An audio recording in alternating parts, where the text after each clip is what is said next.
नमस्कार बच्चों, आज की हिंदी कक्षा में आपका स्वागत है। बेटा, आज हम पाठ 4 कठपुतली, जो कि भवानी प्रसाद मिश्र जी द्वारा रचित है, उसकी व्याख्या समझेंगे। ध्यान से सुनिए। कठपुतली गुस्से से उबली, बोली ये धागे क्यों हैं मेरे पीछे आगे, इन्हें तोड़ दो, मुझे मेरे पाँवों पर छोड़ दो। देखो क्यों प्रश्न शैली का प्रयोग है। भवानी प्रसाद मिश्र जी ने छोटी सी कविता कठपुतली के माध्यम से, कठपुतली का मतलब समझेंगे। कठपुतली क्या होता है? कठ मैंने काठ, लकड़ी, लकड़ी की गुड़िया। बेटा, पहले जो मनोरंजन का ये एक महत्वपूर्ण साधन माना जाता था। बच्चे कठपुतली का खेल देखते थे।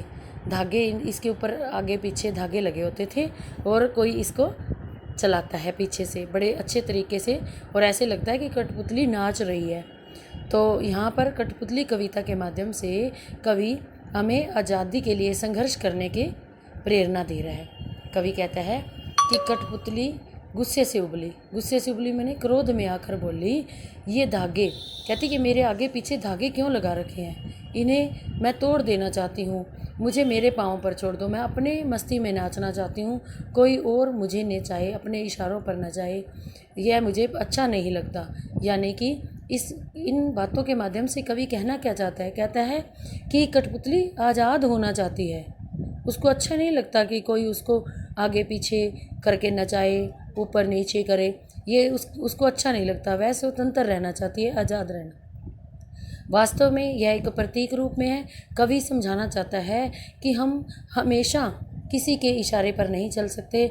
हमारे अपने स्वतंत्र विचार होते हैं, हम आज़ाद रहना चाहते हैं। कोई भी व्यक्ति गुलाम रहना नहीं चाहता। इसलिए जो व्यक्ति गुलाम रहता है उसको गुस्सा भी आता है, जो अपनी इच्छा उस पर थोपता है। दूसरा पैराग्राफ है, सुनकर बोली और कठपुतलियाँ कि हाँ बहुत दिन हुए हमें अपने मन के छंद छुए। छंद मैंने पंख, इच्छाएं, मनोकामनाएं। सुनकर बोली और मैंने विभिन्न अन्य कठपुतलियाँ। कहते जब इस एक कठपुतली ने ऐसे बोला तो दूसरी कठपुतलियाँ भी बोली कि हाँ, उसकी हाँ में हाँ मिलाती हैं।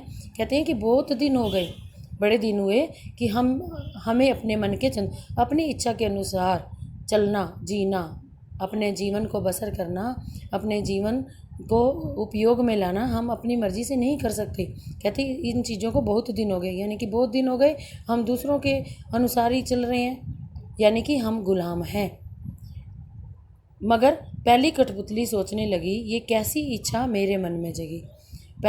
अब देखिए, यहाँ कवि ने फिर एक प्रश्न हमारे सामने छोड़ दिया कि जब सभी कठपुतलियाँ तैयार हो गई तो फिर उसने सोचा, जो सबसे बड़ी कठपुतली थी उसने सोचा कि ये कैसी इच्छा में, भाई हम तो लकड़ी की हैं, हम तो निर्जीव हैं, तो ये कैसी इच्छा हमारे मन में हो गई कि हम आज़ाद हो सकती हैं। अगर हमें हमारे धागे कोई छोड़ देगा तो हम कैसे चल पाएंगी। देखो बेटा, वास्तविक उद्देश्य क्या है कि हम ज़्यादा समय किसी की गुलामी में नहीं रह सकते। हम आज़ाद होना चाहते हैं और आज़ादी के लिए हमें संघर्ष भी करना पड़ता है। यहीं आपकी बुक में पीछे इस कविता का सार भी दिया हुआ है, ये भी आपको फेयर कॉपी में लिखना और याद करना है। इस कविता में कठपुतलियाँ स्वतंत्रता की इच्छा से स्वयं अपनी बात व्यक्त कर रही हैं। उनके समक्ष स्वतंत्रता को साकार बनाने वाली चुनौतियाँ हैं, यानी कि उनके जीवन में संघर्ष है। धागे में बंधी हुई कठपुतलियाँ पराधीन है, पराधीन का मतलब गुलाम है। इन्हें दूसरों के इशारे पर नाचने से दुख होता है। दुख से बाहर निकलने के लिए एक कठपुतली विद्रोह कर देती है, वह अपने पाँव पर खड़ी होना चाहती है। उसकी बात सभी कठपुतलियों को अच्छी लगती है।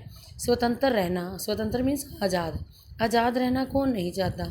लेकिन जब पहली कठपुतली पर सबकी स्वतंत्रता की जिम्मेदारी आती है, वह सोच समझकर कदम उठाना जरूरी समझती है।